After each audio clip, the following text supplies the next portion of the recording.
This talk is non-technical, so if you were hoping I was going to talk about how to run a Starlink node off of an Apple Watch in Starlink, this is not the right stage.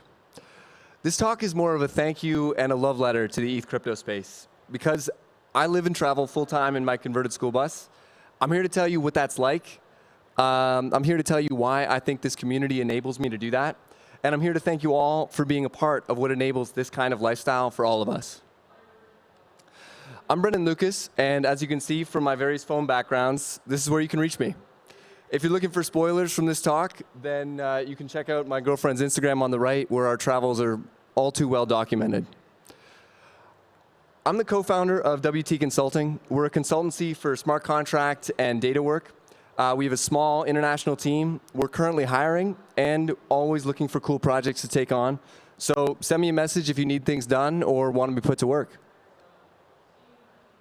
So you've probably seen that there's a large number of people who spend winters in Thailand while working and seem to travel full time. And in some cases, they're living it up on the beach while working hard and contributing meaningfully to various projects in our space. Don't get me wrong, I'm making it sound like ETH is one conglomeration of various ways to take vacations. But seriously, there are some real downsides to working with you degens. Like having your family members constantly ask you what crypto to buy, or be mad at you because Uncle Fred lost all of his savings in BitConnect, or accusing you of helping people launder money, or being worried that you spend your time degenning your savings into random alts. I do that, but it has nothing to do with my job, so you can relax, Mom. But working in this space does mean that I get to live in my bus wherever I want to park it. Just for a little bit more context on how much less sketchy that is than it sounds, this is a little tour of my house. Brennan and Sophia, and for the past 2.5 years, we've been living and traveling full-time in our 40-foot off-grid converted school bus. Here's a 30-second walkthrough of our bus. When you step in, you're right in our living room with our 9-foot L-shaped sofa. Across from that, we have our 2 work desks that fold up and down. This is our L-shaped kitchen with a big fridge and plenty of pantry space. There's a bathroom that's got a nice-sized shower, a vanity, and our toilet is tucked over the wheel well. And in the back, our bedroom area features a big closet and our comfy queen-size bed. And that's our bus. It's small, but it's got everything we need to live and work comfortably. I have absolutely no doubt that some of you thought I was talking about a steel box with a mattress in the back. People are constantly thinking this is going to be a really, really sketchy bus, but it's not that sketchy. There are some elements of sketch. I do have to say that there's a few less showers than probably most of you are used to. When you're trying to make the water last, you do what you have to do. But for the most part, it's pretty fancy living. So I've been in that bus for 2.5 years, traveling around Canada, the US, and Mexico, and it's been amazing so far. High highs and low lows for sure. Definitely some stressful situations can come up while you're living in a bus. But honestly, I have to say that being nomadic has been really, really wonderful for me. I'm not trying to tell you it's for everybody, but it's kind of cool. So I'm going to tell you a little bit about what it's like. I'm going to go through some of the lesser known facts, maybe some pros and cons. But more importantly, I'm going to talk about how we're able to live like this. And not just in a bus, but all of us out here who are making life look like a vacation. What's making winters in Baja and Bali possible? I hope that many of you have come to realize already that this is a result of our community's values. The first value I want to talk about is being output focused. Have you guys seen that movie Moneyball? Well, there's a very famous scene in there where all the recruiters are sitting together and wondering what will make the best recruit. And they talk about a lot of idle things like how attractive the players' girlfriends are or what bar fights they've been in the last year. And in the end, they come to find that one thing really matters: getting on base. And apparently it revolutionized the sports industry. I don't know. What does matters to us, though? To me, do they ship? That's the only thing I have to care about. I don't need to worry if developers are working the same hours every day or the same days every week. If they ship quality code at reliable rates, that works for me. I don't even care if someone smokes weed all day. For some designers I've met, it seems to be a really beneficial practice somehow. All I care is, are we shipping quality code at reliable rates? The second more broad goal that we have, or sorry, value, has many positive externalities. We value being decentralized. We have a value that anyone should be able to contribute, no matter where they are geographically, what they look like, what they sound like, and they shouldn't be judged by those things. Being global is a big part of decentralization. And because of that core value, by and large, the Ethereum ecosystem encourages us to be comfortable with time differences and working around them and making that activity normal. And because of us valuing decentralization, and because we're output focused, those two values really come together to bring us the fact that for the most part, the Ethereum ecosystem is remote first. This is true of tech in large, but I think it's very uniquely prioritized by our space. The goal is to be working with the best people in the world, not the best people in the city that your company is in. All of that comes together to bring us a space where we are remote first, where we are time flexible, where we can hide our face and voice and choose to show up to work as a cat girl if we want. We can obscure our names. We can work in any time zone to collaborate.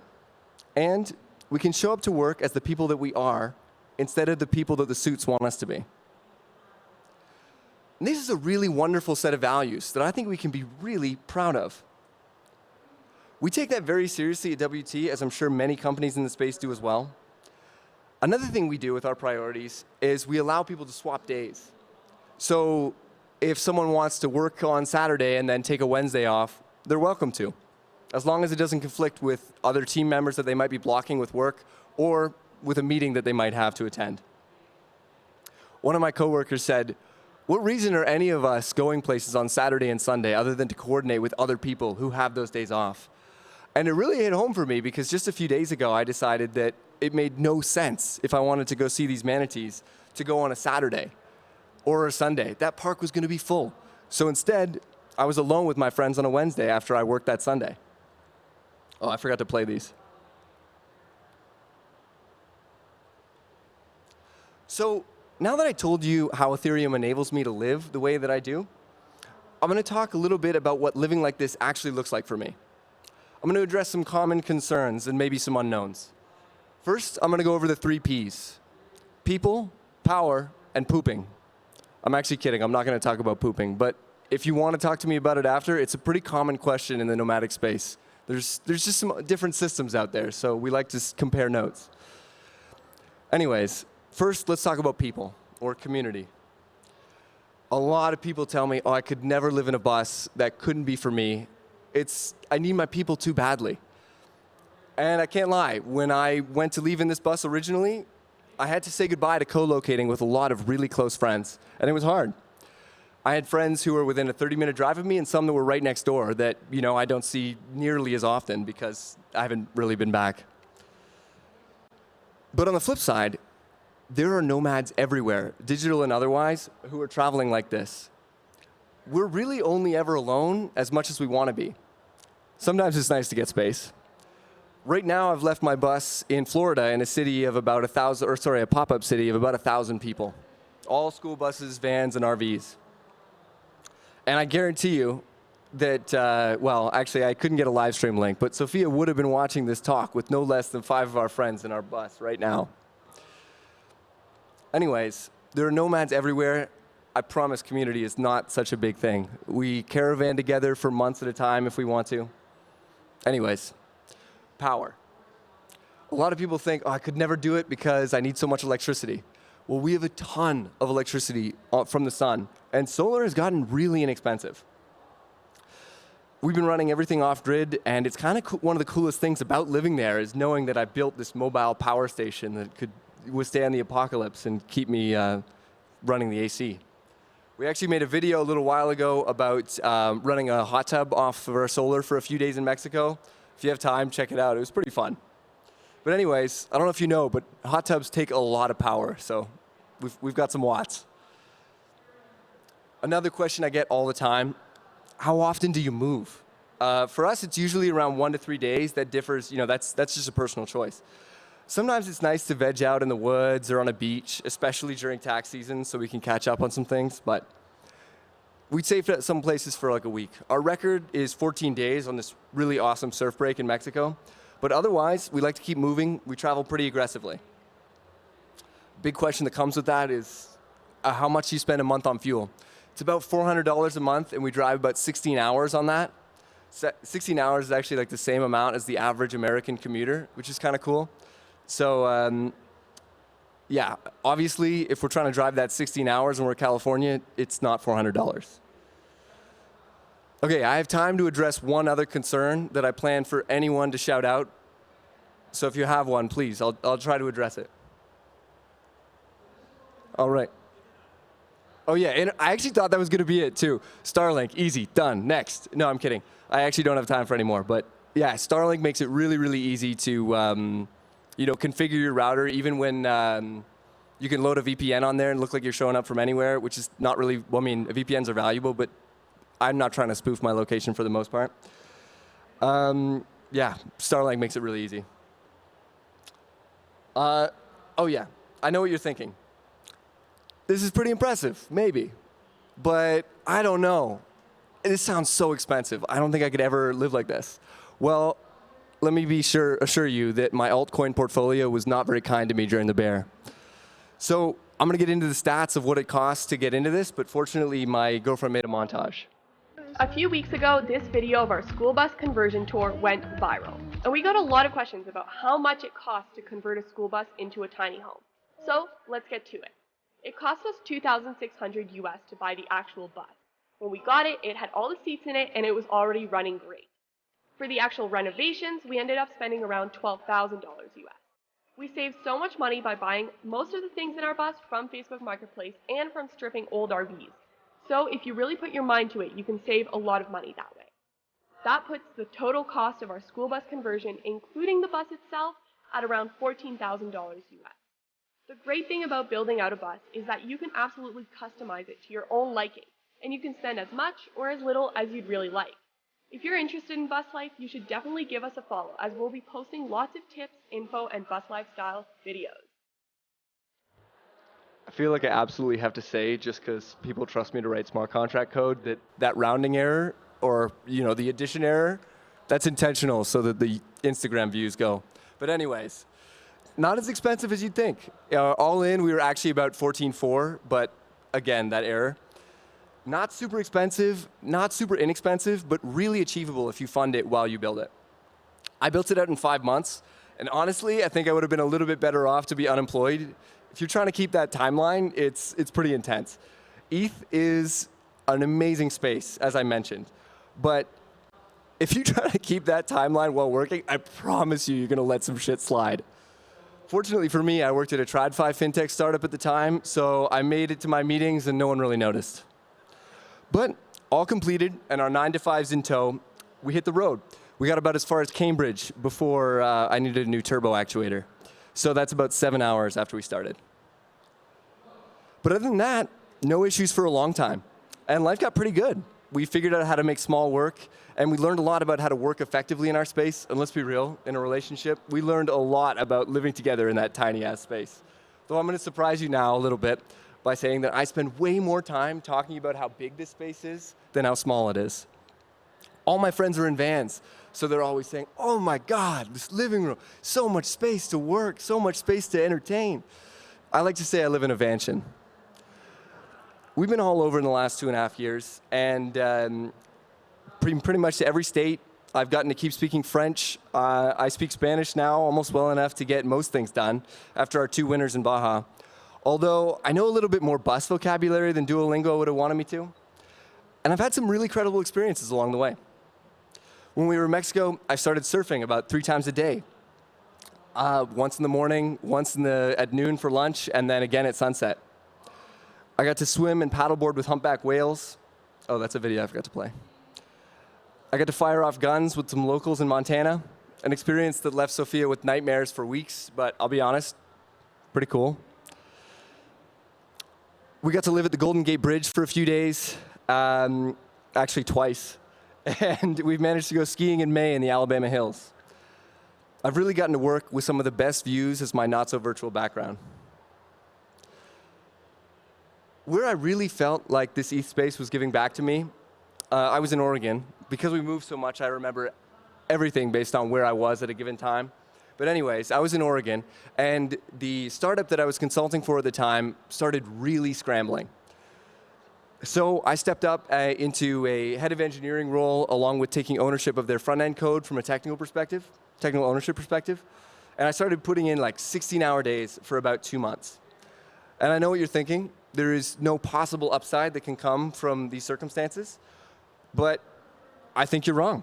It was amazing for me. For about 2 hours every day, I committed to spending time with my family, girlfriend and dog. But each day, we got to do something that was just completely incredible. We went to hot springs. I went one-wheeling on the beach with my dog. We got to go down cliffs. We did cold plunges, swimming, paddling in rivers and lakes, aquariums, that thing, some hot springs. It was really amazing. So at the end of those 2 months, even though I was all-nightering once a week, I felt like I could do more. I felt like I was still living the best life that I could be. So I was ready to keep going. I did not, and I want to say that I don't believe that those kind of work conditions are sustainable long-term, and you're definitely tanking your longevity as you do it. But in that case, I was having fun. All right, more shilling. As I mentioned before, I and my partner Matthias run WT Consulting. We are hiring, and if you're a protocol or network that has wanted to ship a project that you haven't had the technical capacity or resources for, please reach out. We'd love to scope it out. In conclusion, I want to thank you all for what we've accomplished, and the strength of our convictions is truly revolutionizing the way that we get to go to work. It's allowing us to have fun solving some of the hardest problems in the world while prioritizing flexibility, giving us rich, full lives and the ability to make both of those a priority. So thanks. I got 3 minutes. I don't know if we do questions at these.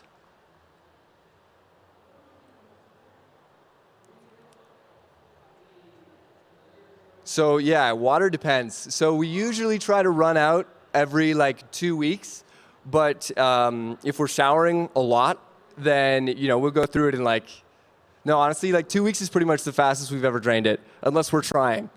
We also have a Jeep that we tow behind us, so the Jeep is actually able to go get water from various places, especially when we're parked up on a beach. So we don't want to leave or whatever. If all of our friends are around, we don't want to lose this spot that our massive rig is holding on to. So yeah, great question. Thank you.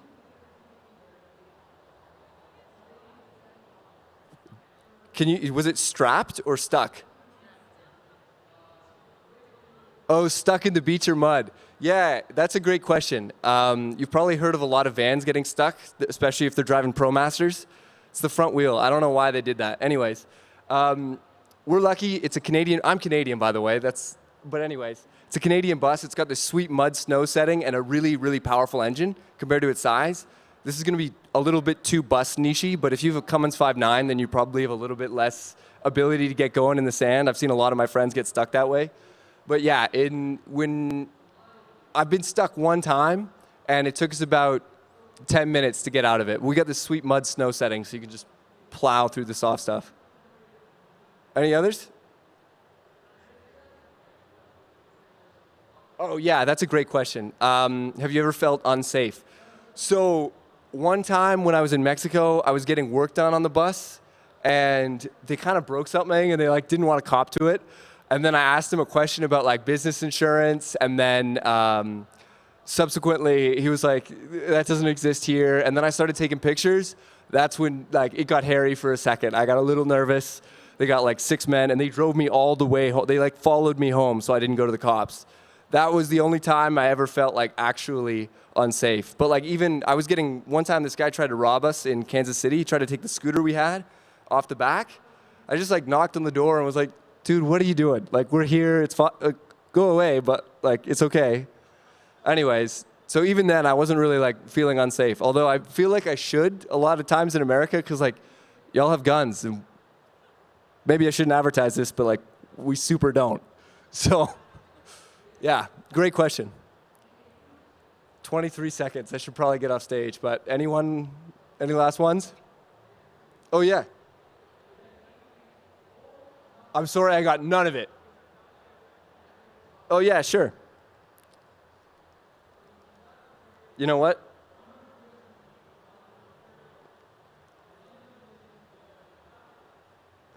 Yeah, I'm more responsive on Telegram.